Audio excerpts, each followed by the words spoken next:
जरा सोचो, अगर आपको एक विश मांगने का मौका मिले जिसमें आप कुछ भी मांग सकते हो, चाहे वो अनलिमिटेड मनी हो, अमर होना हो या पूरी दुनिया का राजा बनना, तो आपकी वो एक विश क्या होगी? जूनी ताइसन एक मौत का खेल है जो हर 12 साल में करवाया जाता है। दुनिया के 12 स्ट्रॉन्गेस्ट वॉरियर इस कंपटीशन में पार्टिसिपेट करते हैं, पर कोई सिर्फ एक ही इस कंपटीशन को जीत पाता है। इस कंपटीशन को जोडियक वॉर भी कहते हैं क्योंकि ये 12 वॉरियर चाइना के 12 जोडियक साइन को रिप्रेजेंट करते हैं। ये स्टोरी जितने सिंपल सुनने में लग रही है, ये इतनी सिंपल है नहीं। वॉरियर्स इस कंपटीशन को जीतने के लिए कुछ भी कर सकते हैं, मतलब कुछ भी। प्राइज में उस वॉरियर को एक विश मांगने का मौका मिलेगा और इस विश की कोई भी लिमिट नहीं है। तो चलिए अब इस स्टोरी में आगे बढ़ते हैं। पहले सीन में हमें एक लड़की दिखाई जाती है जो दोनों हाथों में बंदूक लिए एक बिल्डिंग की तरफ जा रही है। चारों तरफ सन्नाटा है क्योंकि इस टूर्नामेंट के लिए शहर के 5 लाख लोगों को एक ही रात में शहर से बाहर निकाल दिया गया। आगे हम उन 12 प्लेयर्स के बारे में जानेंगे जो कि 12 जोडियक साइन को रिप्रेजेंट करते हैं। पहले का नाम है ऑक्स, जो कि इस कंपटीशन का सबसे स्ट्रॉन्गेस्ट प्लेयर है। दूसरे का नाम है बोर, जो कि वही लड़की है जिसके दोनों हाथों में बंदूक था। तीसरे का नाम मंकी, चौथे का नाम रैबिट,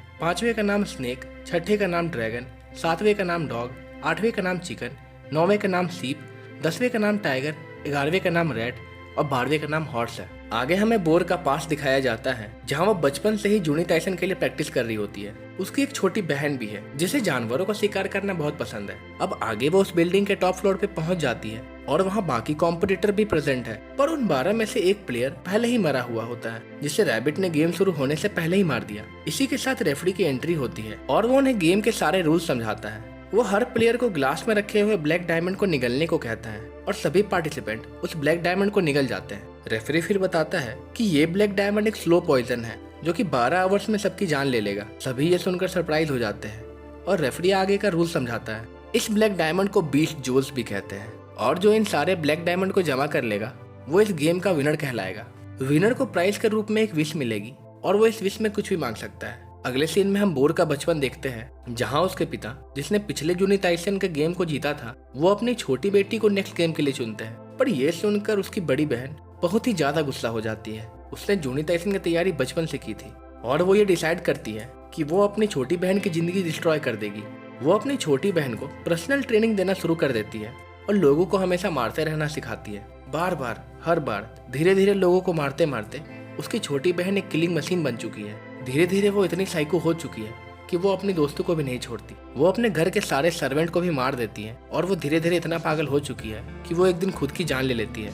और अब उसकी बड़ी बहन जूनी ताइसन के लिए नॉमिनेट हो जाती है। अब ऑक्स, जो कि शायद उन 12 में सबसे स्ट्रॉन्गेस्ट है, वो पूछता है कि हमारे जीतने के बाद भी तो ये जहर हमें मार देगा। रेफरी बताता है कि जीतने वाले को बोनस प्राइज में एक एंटीडोट भी मिलेगा जिससे वो इस जहर से बच सकता है। और रेफरी इन चीजों को बताने के बाद इस मैच को शुरू कर देता है। सभी एक दूसरे को घूरने लगते हैं। उसी वक्त मंकी एक प्रपोजल सबके सामने रखती है और बहुत सारे प्लेयर्स अपने हाथ खड़ा कर उस प्रपोजल से एग्री करते हैं। पर उसी वक्त एक बॉम्ब ब्लास्ट होता है जिससे पूरे फ्लोर टूटकर नीचे गिर जाता है। फ्लोर के टूटते ही फाइटिंग की शुरुआत हो जाती है। बोर, जो कि उन 12 प्लेयर्स में से सेकंड बेस्ट है, वो रैबिट को चैलेंज कर देती है। बोर अपने दिमाग में तुरंत प्लान बना लेती है कि वो रैबिट को कैसे मारेगी, पर बोर को किसी ने पीछे से पकड़ लिया और रैबिट उसे मार देता है। वो समझ नहीं पाती कि ये कैसे हुआ और हमें पता चलता है कि रैबिट एक नेक्रोमेंटिस्ट है जो कि मरने के बाद किसी को भी कंट्रोल कर सकता है। बोर को स्नेक ने पकड़ा है जिसे रैबिट ने गेम शुरू होने से पहले ही मार दिया था। वो अब एक ज़ॉम्बी बन चुका है और मरने के बाद बोर भी एक ज़ॉम्बी बन जाती है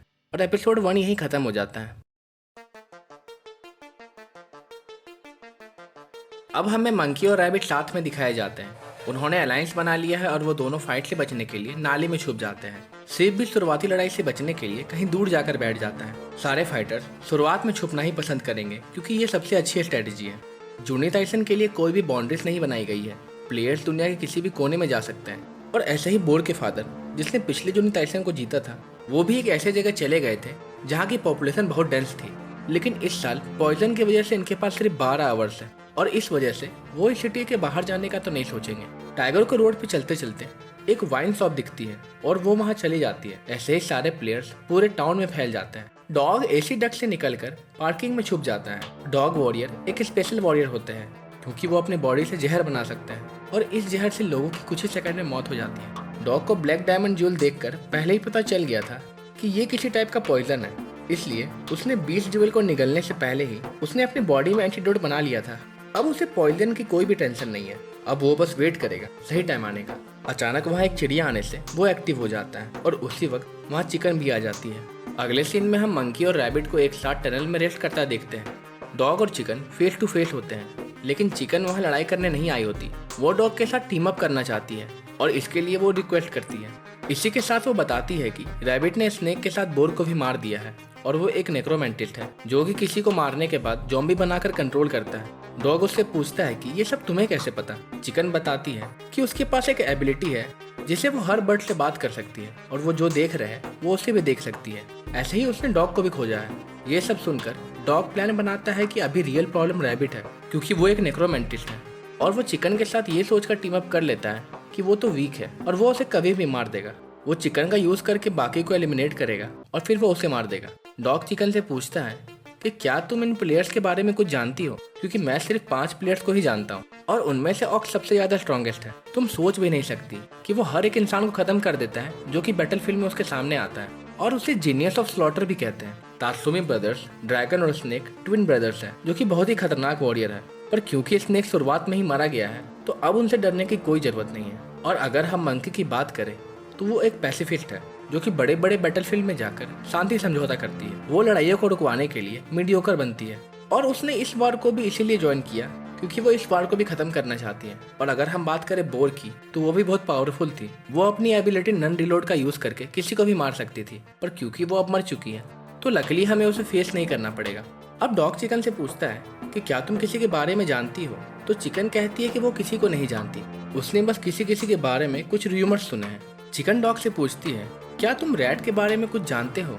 मैं तो उसे नहीं जानती, पर मुझे उसका चेहरा देखा देखा लग रहा है। डॉग को भी ऐसा डेजावू होता है कि उसने पहले उसे कभी देखा है, पर वो इस बात को इग्नोर कर देता है। चिकन कहती है कि हमारे लिए बैड न्यूज़ है, रैबिट के टीम 2 पार्ट में बढ़ चुके हैं। रैबिट चिकन के नज़र से दूर जा चुका है, इसलिए वो बोर के ऊपर नज़र रखना शुरू कर देते हैं।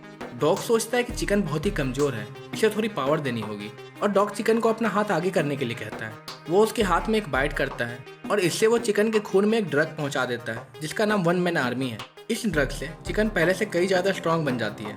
इस पावर को वो धीरे धीरे कंट्रोल करती है और वो डॉग को ही मार देती है। अगले सीन में हमें टनल में हॉर्स दिखाया जाता है और वहाँ ऑक्स भी उसी का वेट कर रहा होता है। जैसे ही दोनों एक दूसरे के सामने आते हैं उनके बीच में फाइट शुरू हो जाती है और ये एपिसोड यहीं पे खत्म हो जाती है। चिकन को अपनी बचपन के सिर्फ कुछ ही मेमोरीज याद है।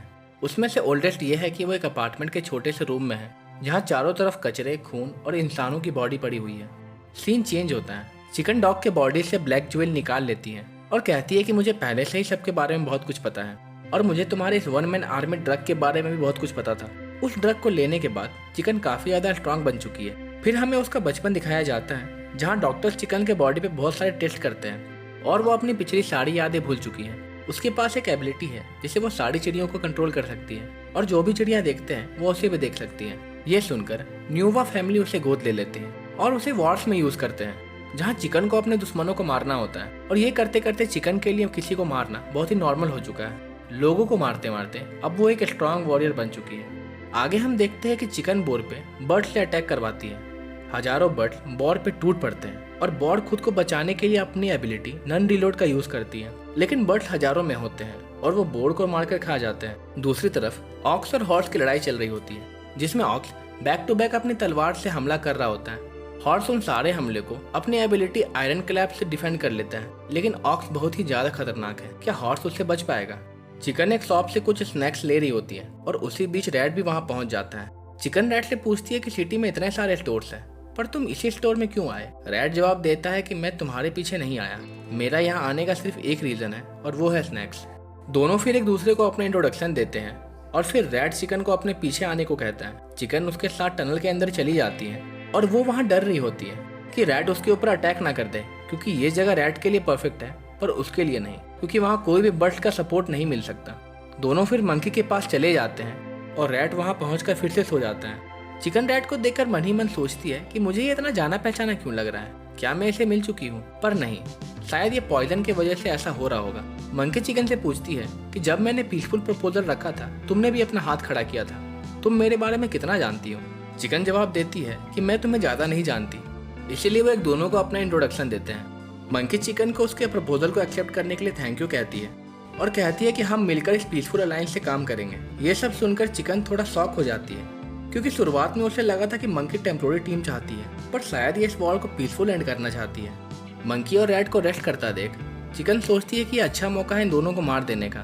मंकी चिकन से बाहर के सिचुएशन के बारे में पूछती है और वो बताती है कि रैबिट ने बोर्ड को मार दिया है और डॉग भी मर चुका है और स्नेक तो गेम शुरू होने से पहले ही मारा गया था। ये सब सुनकर मंकी को थोड़ा बुरा लगता है। फिर वो चिकन को टी ऑफर करती है। चिकन पूछती है कि 12 में से 3 प्लेयर अभी तक मर चुके हैं, क्या तुम अब भी अपने पीसफुल प्लान को कंटिन्यू करना चाहती हो? मंकी जवाब देती है, हाँ मैं अब भी यही चाहती हूँ। मैं पूरी डिटेल तो नहीं दे सकती, पर मैं इस वॉर को पीसफुल एंड करना चाहती हूँ। चिकन को एक अच्छा मौका मिलता है जब वो मंकी को मार सके, लेकिन किसी रीजन से वो उसे नहीं मारती और वो मंकी से कहती है कि मैं तुम्हारे इस प्लान का पार्ट नहीं बन सकती, मैं अकेले ही इस कंपटीशन में आगे बढ़ना चाहती हूँ। और ये कहकर वो टनल से बाहर निकल जाती है। बाहर निकलकर वो खुद को डांट रही होती है कि उसने इतना अच्छा मौका क्यों छोड़ दिया। ये मौका शायद उसे वापस ना मिले। उसे क्या हो गया है? क्या ये पॉइजन का असर है, या मंकी से बात करने के बाद उसके इमोशंस चेंज हो गए हैं? बिना इमोशंस पे कंट्रोल किए कोई भी स्ट्रांग नहीं बन सकता। उसी वक्त ऑक्स वहाँ आ जाता है और वो चिकन से पूछता है कि क्या तुम यहाँ अकेली हो? अगर तुम्हारे कोई अलायंस यहाँ है तो मैं उन्हें देखना चाहता हूँ। तुम अपने सारे अलायंस को यहाँ बुला सकती हो।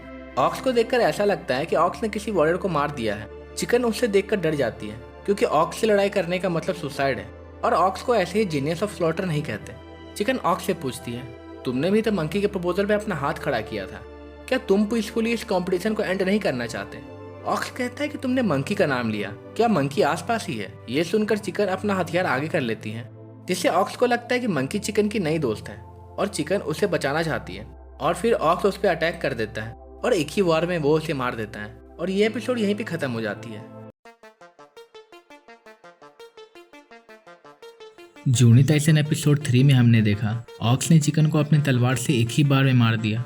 अब आगे पहाड़ों के बीच 3 मंकी सेज एक लड़की का टेस्ट ले रहे हैं, जिस लड़की का नाम साड़ियो है। साड़ियो एक बड़े से पत्थर को अपने हाथ से काटकर उस टेस्ट को पूरा कर देती है और मंकी सेज कहता है कि हमारे पास अब कुछ नहीं है तुम्हें सिखाने को, तुमने सारे टेस्ट को पूरा कर लिया है, तुम यहाँ से जाकर जो करना चाहती हो वो कर सकती हो। इस पावर का यूज तुम कैसे करती हो वो तुम पर है, हम तुम्हारे बीच कभी नहीं आएंगे। साड़ियो कहती है कि मैं इस पावर का यूज लोगों की मदद करने में लगाऊंगी। मैं इस दुनिया में हो रहे किलिंग को खत्म करना चाहती हूँ और मैं अपनी जीवन लगा दूंगी उसे खत्म करने में। रैट कहता है चिकन जो अभी यहाँ आई थी शायद वो अभी तक मर चुकी होगी। मंकी पूछती है तुम ये कैसे कह सकते हो, क्या तुम साइकिक हो या ये तुम्हारी कोई एबिलिटी है? रैट कहता है ये टैलेंट तो नहीं, पर क्या तुम्हें पता है कि क्यों चूहों को पता होता है कि डूबते शिप को कब छोड़ना है? शायद हम डेथ को इंसानों के चेहरों पर देख सकते हैं, लेकिन अगर चिकन मर गई होगी तो ये सिर्फ तुम्हारी गलती है। वो दिखने में शायद उतनी स्किल्ड और पावरफुल ना हो, पर वो हमारे जैसे एक वॉरियर है और उसे पता होगा कि कैसे जूनी ताइसन में सरवाइव करना है। पर तब जब वो तुमसे बात कर रही थी पूरी टाइम वो वीक से वीक होते जा रही थी। एक वॉरियर जो सिर्फ दिखने में कमजोर थी, तुमने उसे अपनी बातों से और कमजोर कर दिया। मंकी कहती है मैं तुम्हारी बातें समझ नहीं पा रही हूँ, पर मुझे फील हो रहा है कि तुम मुझसे फाइट करना चाहते हो। मुझे माफ करना, तुम्हारी बातें मुझे समझ नहीं आ रही है। रैट कहता है ठीक है, मैं ये बातें नहीं करता हूँ। शायद मैं लोगों के चेहरों पे मौत देख सकता हूँ, पर मैं उनके माइंड को नहीं पढ़ सकता और मैं तुम्हारे वजह से नहीं बदलने वाला, चाहे जो हो जाए। और तुम्हारा आगे का क्या प्लान है? क्योंकि अगर वो लड़की मर गई होगी तो 4 वॉरियर मर चुके हैं, क्या तुम्हारा प्लान अब भी काम करेगा? मंकी कहती है हाँ क्यों नहीं, ये शर्मनाक है कि बचाने को बहुत कम लोग बचे हैं, पर तुमने शायद मुझे गलत समझ लिया है। बात यह है कि मेरे पास एक से ज्यादा प्लान है और मुझे पता है कि बिना बैकअप प्लान के मैं जूनी ताइसन को खत्म नहीं कर सकती। रैट कहता है मैं कभी किसी वार को रोकने के बारे में नहीं सोचता, इसलिए मैं तुम पे ही छोड़ता हूँ। मंकी कहती है मुझे तुम्हारी बातें सुनकर लग रहा है कि तुम इस वार को नहीं रोकना चाहते, क्या ये सच है? और तुम ही थोड़ी देर पहले कह रहे थे कि तुम कभी नहीं बदलोगे, तो तुम मेरे पीस एग्रीमेंट से कैसे एग्री हो? रैट जवाब देता है कि पीस एग्रीमेंट एक अलग चीज है, लेकिन मुझे पीस से ही नफरत है, क्योंकि जब मैं बैटलफील्ड में नहीं होता तो मुझे अपना बोर्डिंग स्कूल जाना पड़ता है जहाँ सभी लोग घिसले पिटे हैं। जब मैं सोचता हूँ कि मैं अपनी लाइफ को इन जैसों को प्रोटेक्ट करने में लगा रहा हूँ तो मुझे घिन आती है। क्या तुम ये करते करते आज तक थकी नहीं? तुमने आज तक लाखों लोगों को बचाया है और जिसमें बहुत ही बेकार लोग भी होंगे। सच बात तो यह है कि जितना मैं उन लोगों को बचाऊंगा उतना ही मुझे उनको मारने का मन करेगा। रैट ये सारी बातें कहकर फिर से सो जाता है। अगले सीन में हमें 2 कंट्री के रिप्रेजेंटेटिव दिखाए जाते हैं जो कि एक लैंड के लिए बहस कर रहे हैं। जो कि उन दोनों के बॉर्डर के बीच में आती है। मंकी उन्हें कहती है कि मुझे पता है ये फाइट को खत्म करना इतना आसान नहीं, तो मैं चाहती हूँ कि आप दोनों सीज फायर करें। रिप्रेजेंटेटिव कहते हैं कि हमें पता है कि तुमने 300 इंटरनेशनल वॉर और 200 सिविल वॉर को रुकवाया है और हमें तुम पे कोई भी शक नहीं है, लेकिन हमारे फाइटिंग का रीजन बहुत ही कॉम्प्लिकेटेड है। मंकी उन्हें मैप दिखाती है और बताती है कि जिस लैंड के लिए आप लड़ रहे हैं वो अब अनप्रोडक्टिव हो चुका है, जिससे आप कोई भी फायदा नहीं उठा पाएंगे। और मुझे लगता है कि आपके फाइटिंग का रीजन अपने लोगों का भलाई नहीं, नेशन प्राइड हो गया है। और शुरुआत में तो ये लैंड दोनों की नहीं थी, अब मैंने इस लैंड के ऊपर कुछ सोच लिया है। उसी वक्त रिप्रेजेंटेटिव को पता चलता है कि दोनों तरफ के आर्मी ने अपने वेपन्स को छोड़ दिया और सीज फायर की मांग कर रहे हैं। मंकी उससे पूछती है कि क्या आपके सोल्जर्स ने सीज फायर की मांग कर ली है? वहाँ लड़ रहे सारे सोल्जर्स उसी लैंड के हैं और वो अब वार नहीं करना चाहते। वो सारे सोल्जर्स अब आज़ाद होना चाहते हैं, जो कि आपको करना पड़ेगा। आप एक दूसरे से लड़ाई करते रहे और ये भूल गए कि फ्रंट सोल्जर क्या चाहते हैं। आपका इग्नोरेंस ही ये सिचुएशन का कारण है। और इसी के साथ सारे सोल्जर्स के बीच में सीज फायर हो जाता है। मंकी को लगा कि अब पीस आ चुकी है, पर नहीं, दोनों कंट्रीज मिलकर सोल्जर्स पे अटैक कर देते हैं और फिर शांति खत्म हो जाती है। ये देखकर मंकी इमोशनल हो जाती है और समझ जाती है कि शांति कायम करना इतना भी आसान नहीं। उसने लाखों लोगों को बचाया होगा, पर वो लाखों लोगों को बचाने में फेल भी हुई है। उसने कई देशों को खत्म होते हुए देखा, बेगुनाहों को मरते हुए देखा। Civil war, human trafficking, suicide, genocide, उसने ये बार बार होते हुए देखा। वो इन सब चीजों को कभी भूल नहीं पाएगी, पर फिर भी वो इस दुनिया के लिए काम कर रही है। वो इस दुनिया में पीस लाना चाहती है, वो हर जगह शांति लाना चाहती है। उसी वक्त वहाँ हजारों बर्ड्स अटैक कर देते हैं और मंकी और रैट को भागना पड़ता है। दोनों टनल से बचकर निकलते हैं और उसी वक्त वहाँ रैबिट आ जाता है और ये एपिसोड यहीं पे खत्म हो जाता है। हमें एक रूम में रेफरी के साथ अलग अलग देश के बहुत सारे वीआईपीज दिखाए जाते हैं। जूनी ताइसन एक प्रॉक्सी वार है जो हर 12 साल में करवाया जाता है और जिसमें हर देश बैटिंग करता है और इस बैटिंग को जीतने वाला पूरी दुनिया पर कंट्रोल करता है। रिप्रेजेंटेटिव्स को लगता है कि रैबिट, ऑक्स और मंकी ही इन सब में सबसे अच्छे हैं क्योंकि वो उनके फेवरेट है। पर क्या ये सही है, ये तो हम आगे देखेंगे। और सारे रिप्रेजेंटेटिव अपने बेस्ट को प्लेस कर देते हैं। एक कमरे में हमें सीप दिखाया जाता है जो कि वहाँ गेम में आगे बढ़ने की प्लानिंग कर रहा होता है। उसे पता है कि ऑक्स, रैबिट और मंकी इस गेम में स्ट्रॉन्गेस्ट हैं, इसलिए उसका चांस तभी बनेगा जब वो इन तीनों को साथ में लड़वा दे। दूसरी तरफ मंकी और रैबिट की फाइट शुरू हो जाती है जहाँ रैबिट बहुत ही अजीब तरीके से लड़ रहा होता है। हमें सीप के पुराने दिन दिखाए जाते हैं जब वो जवान हुआ करता था। वो एक वेपन डीलर था जो लोगों को वेपन्स बेचता था। वो कुछ लोगों को गन्स देने जाता है पर वो पैसे देने से मना कर देते हैं। सीप को ये होने की पहले से उम्मीद थी, इसलिए वो बॉम्ब ब्लास्ट करके सबको मार देता है। वेपन डीलर के साथ साथ वो एक एक्सीलेंट वॉरियर भी है जिसने बैटलफील्ड में काफी नाम कमाया है। 24 साल पहले वो जूनी ताइसन में पार्टिसिपेट करता है और वो जीत भी जाता है। उसकी विश ग्रांट भी हो जाती है। वो बहुत ही खुश नसीब है कि वो अपने ग्रैंड डॉटर के साथ रह सकता है। वो उसे बड़ा होते हुए देखा है और वो नहीं चाहता कि जूनी ताइसन में उसकी ग्रैंड डॉटर पार्टिसिपेट करे, इसलिए वो इस बार खुद पार्टिसिपेट करेगा। अगले सीन में हमें दिखाया जाता है कि मंकी और रैबिट की लड़ाई हो रही है और उसी वक्त सारे बर्ड्स टनल से निकलकर मंकी पर अटैक कर देते हैं। सीप डायमंड जूल को देखकर समझ गया था कि ये डेंजरस है और इसीलिए उसने उसे नहीं निगला।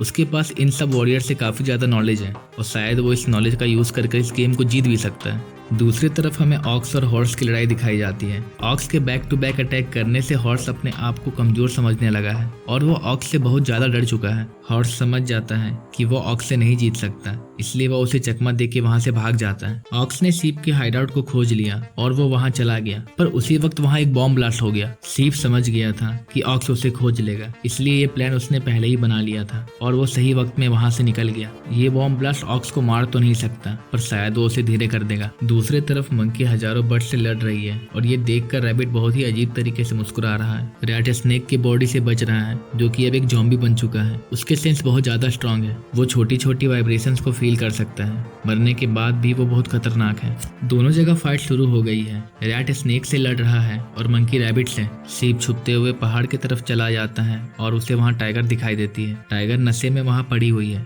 और उसे देखकर लगता है कि उसे गेम से कोई फर्क नहीं पड़ता। क्या टाइगर इस गेम को नहीं खेलना चाहती? पर अगर वो इस गेम को नहीं खेलेगी तो वो मर जाएगी। टाइगर सीप को देख लेती है और ये एपिसोड यहीं खत्म हो जाता है। अब तक हमने देखा कि हर जगह फाइट शुरू हो गई है और सीप सभी से बचकर पहाड़ों की तरफ चला जाता है और उसे वहाँ टाइगर देख लेती है। टाइगर तो नशे की हालत में है। क्या सीप उसे आसानी से मार देगा? चलिए देखते हैं। टाइगर सीप को अपने पास आने को कहती है और वो सीप उसे कमज़ोर और नशेड़ी समझकर उसके पास चला जाता है। क्या सीप उसे मारने वाला है? दूसरी तरफ हम देखते हैं कि रैट स्नेक से बचकर भाग रहा है। सर ना होने के बाद भी स्नेक हर जगह उसे देख ले रहा है। क्या ये स्नेक की सुपर पावर है या फिर कुछ और? सीप के बॉम्ब ब्लास्ट का प्लान तो बहुत अच्छा था, पर वो ऑक्स को मारने के लिए काफ़ी नहीं। इस बॉम्ब ब्लास्ट से ऑक्स समझ जाता है कि ये सीप ने किया है और वो उसका पीछा करने को निकल जाता है। दूसरी तरफ हमें सीप और टाइगर दिखाए जाते हैं, जहाँ वॉरियर होने के बाद भी टाइगर एक बच्ची की जैसे हरकतें कर रही है। सीप सोचता है कि पता नहीं इतनी कमज़ोर वॉरियर अभी तक जिंदा कैसे बची हुई है। हॉर्स ऑक्स से इतना डर गया है कि वो एक बैंक के लॉकर में जाकर छुप जाता है और उसे लगता है कि वहाँ अब खुद से कोई नहीं खोज पाएगा। मंकी ने अभी तक सारे ज़ॉम्बी बर्ड्स को मार दिया है और ये देखकर रैबिट उससे दूर भागने लगता है। मंकी उसका पीछा करती है और उसी बीच वो मंकी पर अटैक कर देता है। मंकी उसके अटैक को आसानी से डॉज कर ले रही है। मंकी सोचती है कि अगर वो उसके पीछे चली जाए तो वो उसके ब्लाइंड स्पॉट से उस पर अटैक कर सकती है, पर बहुत चालाकी से रैबिट ने उसे अपने ब्लाइंड स्पॉट पर ही मार दिया और मंकी इस गेम से बाहर हो जाती है। दूसरी तरफ सीप और टाइगर एक दूसरे से बात कर रहे हैं। सीप अपना टाइम और वेस्ट नहीं करना चाहता, इसलिए वो उसे चैलेंज कर देता है। सबको लगता है टाइगर तो नशेड़ी है और सीप उसे तुरंत ही मार देगा, पर नहीं, टाइगर सिर्फ एक अटैक करती है और सीप वही मर जाता है। टाइगर का अटैक इतना तेज था कि वो उसे देख भी नहीं पाया। हमें फिर से एक रूम दिखाया जाता है जहां रेफरी के साथ हर देश के रिप्रेजेंटेटिव है और वो वहां बैटिंग कर रहे हैं। अभी तक 6 फाइटर मारे जा चुके हैं और बचे हुए 6 फाइटर में ऑक्स और रैबिट सबसे आगे हैं। इसी के साथ सारे रिप्रेजेंटेटिव अपना फेवरेट प्लेयर्स पर बैट लगा देते हैं। आगे हमें हॉर्स का पास दिखाया जाता है जहाँ वो एक बैटलफील्ड में लड़ रहा है। लड़ते लड़ते वो एक ऊंची पहाड़ से नीचे गिर जाता है पर किसी तरह उसकी जान बच जाती है। इस इंसिडेंट के बाद वो अपने आप को पूरा बदलना चाहता है। वो हज़ारों किलो से वेट लिफ्टिंग करता है, पानी के अंदर ट्रेनिंग करता है, आग के अंदर ट्रेनिंग करता है और इसके साथ उसने अपनी बॉडी पे बहुत ही एक्सपेरिमेंट किए हैं। हॉर्स की बॉडी अब रोहे से भी स्ट्रांग बन चुकी है। लेकिन क्या यहाँ ऐसे बैठे रहने से ये मैच को जीत पाएगा? अचानक वहाँ रैट आ जाता है, जैसे वहाँ देखकर हॉर्स चौंक जाता है और रैट अब हॉर्स से यहाँ वहाँ की फालतू बातें कर रहा है। हॉर्स ये देखकर हैरान है कि रैट यहाँ अंदर ऐसे कैसे आ गया। रैट कहता है कि तुम शायद सोच रहे होंगे कि मैं यहाँ कैसे आ गया और तुम्हें शायद ये पता होगा कि रैट छोटे से छोटे छेद को पार कर सकते हैं, चाहे वो कितनी भी छोटी क्यों ना हो। हॉर्स चारों तरफ देखता है पर उसे कोई भी क्रैक नहीं दिखता। हॉर्स समझ नहीं पाता कि रैट यहाँ क्यों आया है, क्या वो भी यहाँ छुपना चाहता है। रैट कहता है कि तुम सही सोच रहे हो, मैं भी कुछ देर के लिए छुपना चाहता था और ये छुपने के लिए बहुत अच्छी जगह है। स्नेक मेरा पीछा पड़ गया है और अपने फ्लेम थ्रोवर से मुझे मारना चाहता है, पर मैं उससे लड़ाई नहीं करना चाहता। दूर भागना मेरे लिए एक बेटर ऑप्शन है। और हाँ, तुमने भी शायद मंकी के पीस प्रपोजल पे अपना हाथ खड़ा किया था, तो मैं तुम्हें बता दूं कि वो मारी जा चुकी है और उसके बिना ये वार पीसफुली ख़त्म होने से रही। वहाँ बैठे बैठे रैट अब बोर हो गया है तो वो वहाँ से अब निकल जाता है। जाते जाते वो हॉर्स से कहता है कि स्नेक मुझे खोजता हुआ यहाँ ज़रूर आएगा, तो तुम भी यहाँ से निकल जाओ। हॉर्स कंफ्यूज हो जाता है कि वो क्या करे। बाहर ऑक्स है जो उसे मार देगा, क्या उसे यहाँ रहना चाहिए या बाहर निकल जाना चाहिए। उसी वक्त उस लॉकर में स्मोक भरने लगता है क्योंकि उस बिल्डिंग को स्नेक ने पूरा जला दिया।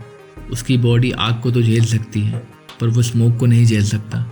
वो वहाँ से निकलने की कोशिश तो करता है पर चाह के भी वहाँ से नहीं निकल पाता और ये एपिसोड यहीं पे ख़त्म हो जाती है। अब तक हमने देखा कि बहुत से स्ट्रांग वॉरियर मारे जा चुके हैं और रैबिट ने अभी तक 3 वॉरियर को अकेले ही मार दिया है। क्या ये गेम वो जीत जाएगा या कोई और उसे हरा सकता है? हमें कंपटीशन शुरू होने से थोड़ी देर पहले का सीन दिखाया जाता है जब स्नेक और ड्रैगन बिल्डिंग में आए थे। दोनों ट्विंस हैं जिन्हें चोरी करने का शौक है। वो सिर्फ हाई प्रोफेशनल चोरियां ही करते हैं। उनके स्किल्स को देखते हुए तात्सुमे फैमिली उन्हें अडॉप्ट कर लेती है और जूनी ताइसन का नेक्स्ट वॉरियर बना देती है। उन्हें बताया जाता है कि 12 साल बाद तुम दोनों को जूनी ताइसन में पार्टिसिपेट करना है और वहाँ तुम्हारा सिर्फ एक काम होगा, लोगों को मारना, और कोई एक ही उस कॉम्पिटिशन को जीत पाएगा।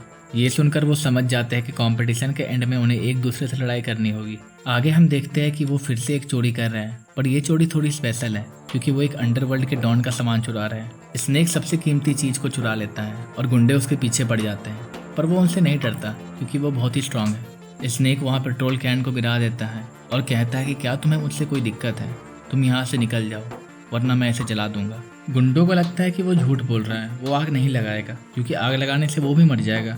उसी वक्त ड्रैगन आकर उसे उड़ा ले जाता है और स्नेक अपना लाइटर फेंककर उन्हें जिंदा जला देता है। दोनों भाई अब बिल्डिंग के वेटिंग हॉल में चले जाते हैं पर वहाँ सिर्फ रैबिट है जो कि वेटर के ड्रेस में है। रैबिट उनसे पूछता है कि क्या तुम मेरे दोस्त बनोगे, पर वो मना कर देते हैं। वो यहाँ दोस्ती नहीं लड़ाई करने आए हैं। मंकी फ्लोर के नीचे बॉम्ब लगा रही थी और ये वाइब्रेशन स्नेक फील कर लेता है और वो जैसे ही ये ड्रैगन को बोलने वाला होता है, रैबिट उसका गला काट कर उसे अलग कर देता है। अब रैबिट ड्रैगन को भी फाइट करने के लिए चैलेंज करता है, पर उसी वक्त वहाँ ऑक्स की एंट्री हो जाती है और दोनों फाइट करना छोड़ देता है। स्नेक की आग लगाने के कारण हॉर्स मर चुका है और ज़ॉम्बी मंकी उसकी बॉडी से ज्वेल निकाल लेती है। वो उसे रैबिट के पास ले जाती है, पर वो जल चुका है और अब वो रैबिट के किसी काम का नहीं।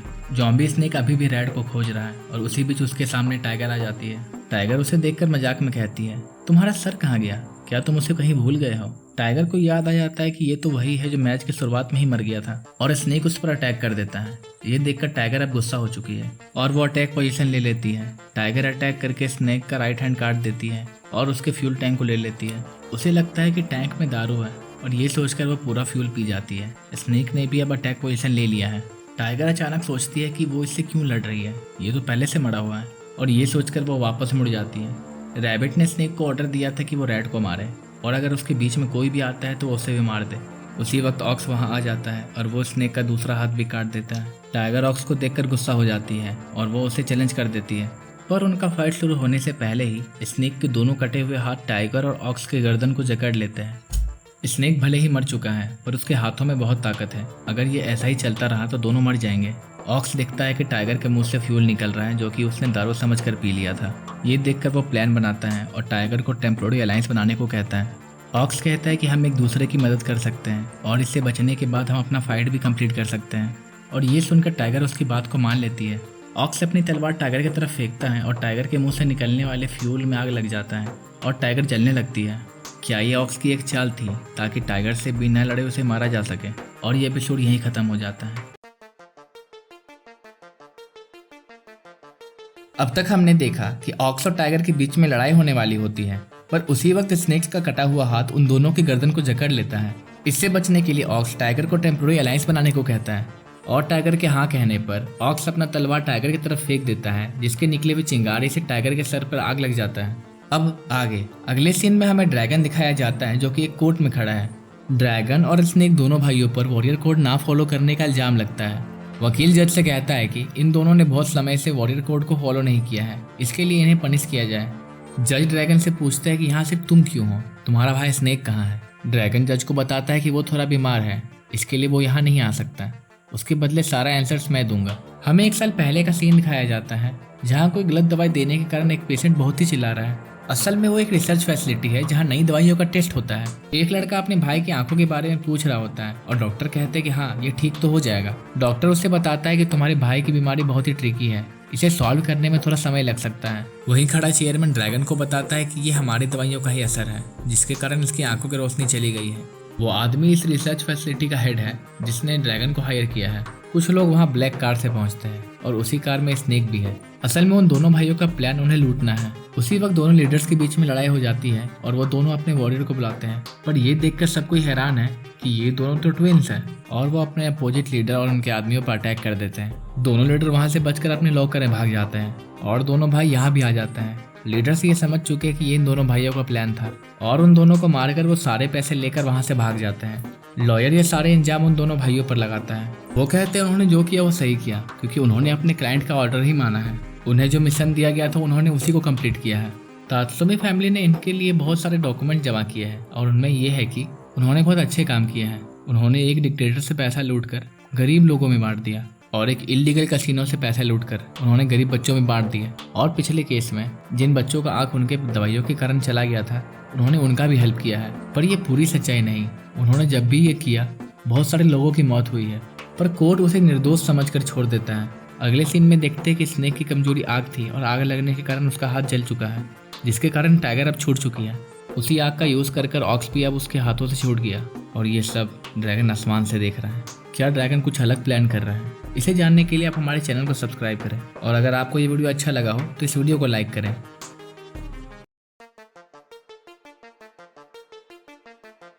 अब तक हमने देखा कि ड्रैगन और उसका भाई स्नेक ने पैसों के लिए कई लोगों की जान ली है और वो पैसे के लिए कुछ भी कर सकते हैं। इसी के साथ ऑक्स का प्लान की वजह से वो स्नेक के दोनों हाथ जलाकर खुद को आजाद कर लेते हैं। ड्रैगन इन दोनों को आसमान से देख रहा है कि ड्रैगन इन दोनों को मार देगा। चलिए देखते हैं। मंकी जो कि अब ज़ॉम्बी बन चुकी है, वो स्नेक का सर लेके बाकी वॉरियर्स को खोज रही है उसी वक्त वो स्नेक के सर को आसमान में फेंक देती है, जिस वजह से रैबिट ड्रैगन को देख लेता है। मंकी की हेल्प से वो ड्रैगन की तरफ जंप कर देता है और उसी वक्त ड्रैगन के हाथ में स्नेक का सर गिर जाता है और तुरंत रैबिट वहां आकर उसे 2 भागों में काट कर अलग कर देता है। वो कहता है कि क्या तुम्हें नहीं पता कि खरगोश चांद की ऊंचाइयों तक जंप कर सकते हैं। और अब रैबिट के अलावा रैट, ऑक्स और टाइगर ही बचे हैं। ड्रैगन का शरीर ऑक्स और टाइगर के सामने गिरता है और वो भी एक ज़ॉम्बी बन चुका है। अब ये फाइट 4 लोगों के बीच है, स्नेक, ड्रैगन, टाइगर और ऑक्स। इसमें से स्नेक और ड्रैगन तो ज़ॉम्बी है। आगे हम टाइगर का बचपन देखते हैं, जहाँ शुरुआत से ही वो बहुत स्ट्रांग थी। वो सभी को अकेले हराने का दम रखती है। उसके पिता जो इस डोजो के हेड है, वो उसका स्ट्रेंथ देखकर इस डोजो का हेड उसे बना देते हैं और अब उसे रियल बैटलफील्ड में लड़ना होगा। पर रियल बैटलफील्ड उसके सोच से काफी अलग है। यहाँ कोई रूल्स नहीं, लोग बस एक दूसरे को मारना जानते हैं और ये उसके लिए आसान नहीं, पर ना चाहते हुए भी उसे लोगों को मारना होगा। अपने दुख को कम करने के लिए वो एक बार में जाती है, जहाँ वो सोचती है कि इस दुनिया में वो कितनी भी लड़ाइयाँ कर ले और इस दुनिया में कभी पीस नहीं आने वाला। शराब पीने के बाद वो ये रियलाइज करती है कि अब वो नशे में है और नशे में होने के कारण उसे अब बहुत ही स्ट्रांग फील हो रहा है और अब वो किसी को मारने के बाद गिल्ट महसूस नहीं करती। वो एक किलिंग बीस्ट बन चुकी है, जिसे सिर्फ लोगों को मारना पसंद है। ये देखकर उसके पिता उसे फैमिली से बाहर निकाल देते हैं और कहते हैं कि तुम यहाँ कभी मत आना। पर टाइगर को इन सब बातों से अब कोई फर्क नहीं पड़ता और वो लोगों को मारना शुरू कर देती है। उसे रोकने वाला कोई नहीं। अगले सीन में ऑक्स कहता है कि रैबिट ने अभी तक बहुत सारे ज़ॉम्बीज बना लिए हैं और अगर हम यहाँ और टाइम वेस्ट करेंगे तो उसके और भी ज़ॉम्बीज यहाँ आ जाएंगे।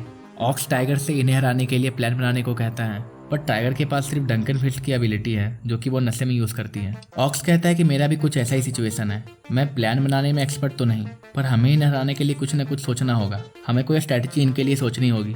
ऑक्स ड्रैगन की तरफ देखने को कहता है, जिसने व्हाइट कंटेनर अपने पीठ पर पहना है। इस कंटेनर में लिक्विड हाइड्रोजन है, जो कि किसी को भी तुरंत जमा सकता है। इसी बीच उनमें फाइट शुरू हो जाती है, जहां तात्सुमी ब्रदर्स उन पर भारी पड़ रहे हैं। टाइगर ड्रैगन से उसका कंटेनर छीन लेती है और वो उसका कंटेनर का लिक्विड उन दोनों भाइयों पर फेंक देती है। इससे दोनों भाई बर्फ की तरह जमकर टुकड़े टुकड़े हो जाते हैं। तात्सुमी ब्रदर्स तो खत्म हो गए, पर रैबिट वहीं है और ये देखकर दोनों उस पर अटैक कर देते हैं, जिस वजह से रैबिट का शरीर टुकड़ों में बढ़ जाता है। और इसके बाद ऑक्स और टाइगर एक दूसरे को चैलेंज कर देते हैं। पर क्या रैबिट सच में इतनी आसानी से मर जाएगा? वो तो बहुत स्ट्रांग था। ये आगे कुछ उसके द्वारा होने वाला है।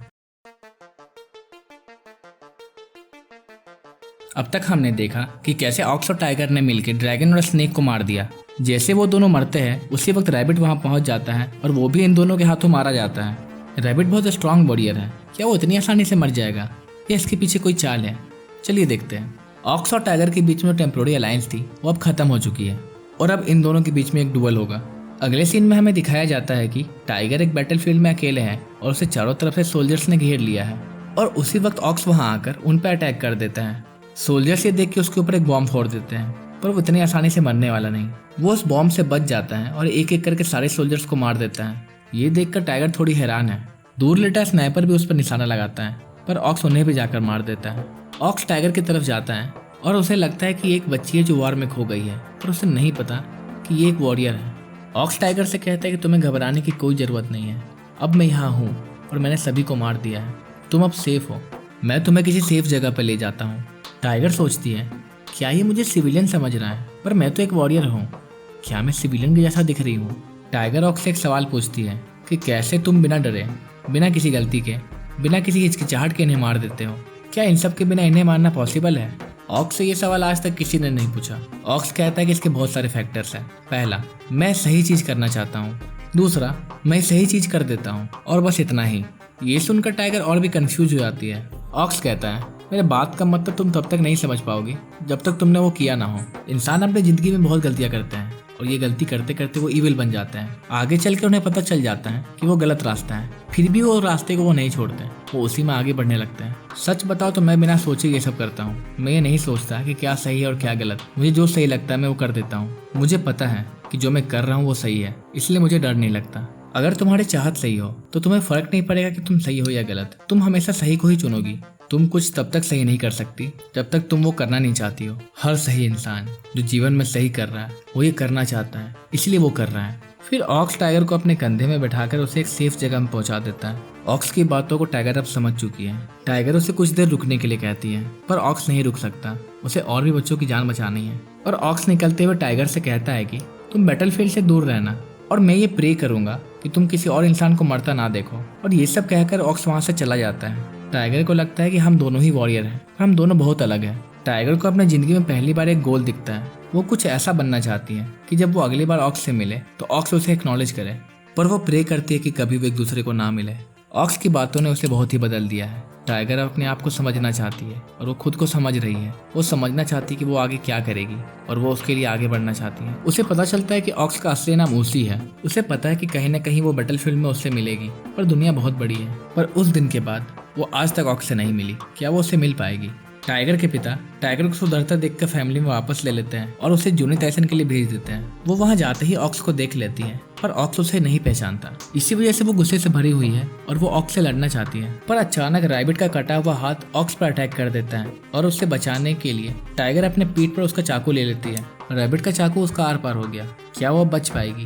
वो हमेशा से ऑक्स से लड़ना चाहती थी, पर शायद वो अब ना लड़ पाए। रैबिट ने तो अब तक सिर्फ दूसरों को जॉम्बी बनाया था, पर लगता है अब वो खुद जॉम्बी बन चुका है। उसके सारे बॉडी पार्ट उन पर अटैक करने लगते हैं, पर ऑक्स उन सबको तलवार से काट देता है। पर अभी ऑक्स के पास इतना टाइम नहीं कि वो रैबिट के पूरे बॉडी को खत्म कर पाए, इसीलिए वो टाइगर को उठाकर वहां से भाग जाता है। ऑक्स टाइगर को एक पेड़ के नीचे रख देता है और वो टाइगर से कहता है कि मैं कुछ दवाइयाँ लेके आता हूँ। पर टाइगर कहती है कि मुझे नहीं लगता कि मैं थोड़ी देर तक बच पाऊंगी। तुम शायद मुझे ना बचा पाओ। तुम्हें सच में लगता है कि मेरे पास समय बाकी है? बिल्कुल नहीं।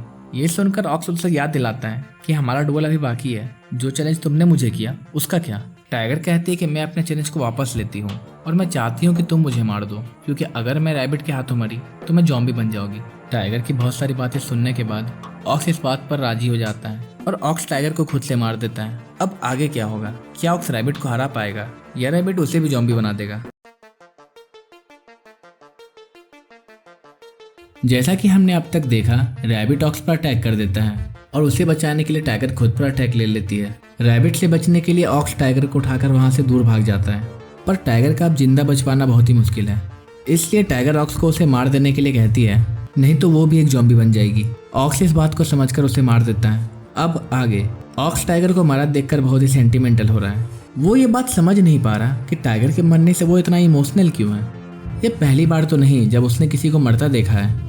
ऑक्स सोचता है ये बैटलफील्ड में तो बहुत ही कॉमन है, पर क्या मैं सेंटिमेंटल इस बात पर हो रहा हूँ कि टाइगर मुझे एक लड़की की याद दिलाती है जिससे सालों पहले मैं एक बैटलफील्ड में मिला था। टाइगर ने उसकी जान बचाई है, इसके लिए वो हमेशा उसे याद करेगा। रैबिट फाइट के लिए इतना डेस्परेट है कि उसे किसी भी चीज से फर्क नहीं पड़ता। उसने खुद को जॉम्बी में बदल दिया। किसी भी वॉरियर के लिए डेथ एक आखिरी स्टेप है, और ये बात रैबिट पर लागू नहीं होती। मरने के बाद भी वो ये कॉम्पिटिशन जीतना चाहता है। रैबिट का नेक्रोमेंटिस्ट होने का फायदा उसे कॉम्पिटिशन की शुरुआत से ही मिल रहा है। हर वॉरियर के पास अपनी खुद की एक स्किल या पावर है जिससे वो पूरे कंपटीशन के रिजल्ट को बदल कर रख सकता है, पर ऑक्स के पास ऐसा कोई भी एडवांटेज नहीं। उसका तलवार ही उसके लिए सबसे बड़ा स्किल है। ऑक्स सोचता है रैबिट को मारने का सिर्फ एक ही तरीका है, और वो है उसकी बॉडी को पूरी तरह जला देना। पर यहाँ उसे जलाने के लिए कुछ मिलना बहुत ही मुश्किल है, इसलिए उसे किसी पेट्रोल पंप की तलाश करनी होगी। वो वहाँ खड़े गाड़ियों से भी पेट्रोल निकाल सकता है, पर इसमें बहुत ही टाइम लग जाएगा जो कि उसके पास नहीं है। उसी वक्त ऑक्स की तरफ कोई आगे बढ़ रहा होता है। ऑक्स समझ जाता है कि यह रैबिट है जो कि अब पूरी तरह जॉम्बी बन चुका है। ये दिखने में किसी मॉन्स्टर से कम नहीं।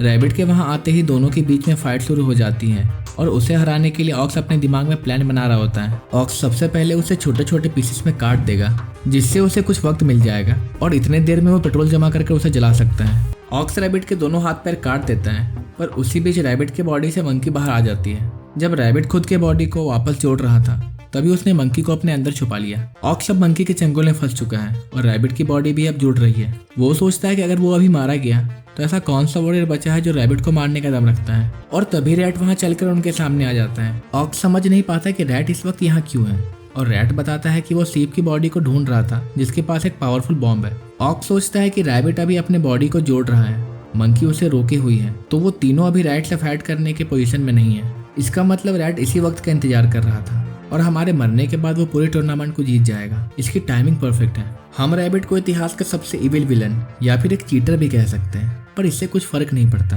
रैट का जीतना रैबिट से तो कई गुना बेहतर है। रैट कहता है कि अगर टाइगर सीप को नहीं मारती तो ये बॉम्ब उसे नहीं मिलता, इसलिए इसका पूरा क्रेडिट टाइगर को जाता है। रैट ऑक्स से उसके आखिरी वर्ड को कहने को कहता है, पर ऑक्स के पास ऐसा बोलने के लिए कुछ भी नहीं। रैट वहाँ बॉम्ब रखकर चला जाता है और कुछ देर बाद वो बॉम्ब फट जाती है। रैट को छोड़कर सारे वॉरियर सब मारे जा चुके हैं। इसका मतलब रैट इस कंपटीशन का विनर है।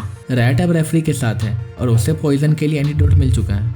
रैट वहाँ से जाने के लिए पूछता है, पर रेफरी उसका इंटरव्यू लेना चाहता है। वो इस इंटरव्यू के लिए मना कर देता है और लिफ्ट से नीचे जा रहा होता है, पर उसी बीच लिफ्ट की तार टूट जाती है जिससे रैट मर जाता है। रेफरी फिर उसे इंटरव्यू के लिए पूछता है, पर वो फिर मना करके सीढ़ियों से नीचे चला जाता है और एक पोल गिरने के कारण वो फिर मर जाता है। रेफरी फिर उसे इंटरव्यू के लिए पूछता है और इस बार वो टनल के रास्ते भागता है, पर इलेक्ट्रिक शॉक लगने के कारण वो फिर मर जाता है। ये बार बार होता है और रैट अब समझ चुका है कि वो बिना इंटरव्यू दिए यहाँ से नहीं जा सकता। रैट के पास एक स्पेशल एबिलिटी है जिससे वो एक ही बार में 100 पॉसिबिलिटीज देख सकता है। ये एबिलिटी उसे फ्यूचर प्रेडिक्ट करने में हेल्प करती है। रैट इंटरव्यू के लिए मान जाता है और रेफरी क्वेश्चन पूछना शुरू कर देता है। रेफरी रैट से जूनी टाइसन से जुड़े बहुत से सवाल पूछता है और वो सभी के आंसर दे देता है। जूनी टाइसन जीतने की वजह से रैट को एक विश मांगने का मौका मिला है जिसमें वो कुछ भी मांग सकता है। वो इस विश में क्या मांगेगा?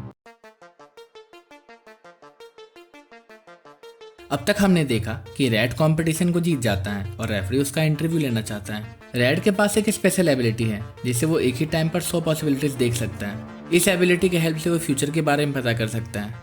उसने अपनी एबिलिटी से ये देख लिया कि इंटरव्यू ना देने से वो जिंदा नहीं बच पाएगा, इसीलिए वो रेफरी के सारे क्वेश्चंस का आंसर देता है और सुबह होते ही ये इंटरव्यू खत्म हो जाता है।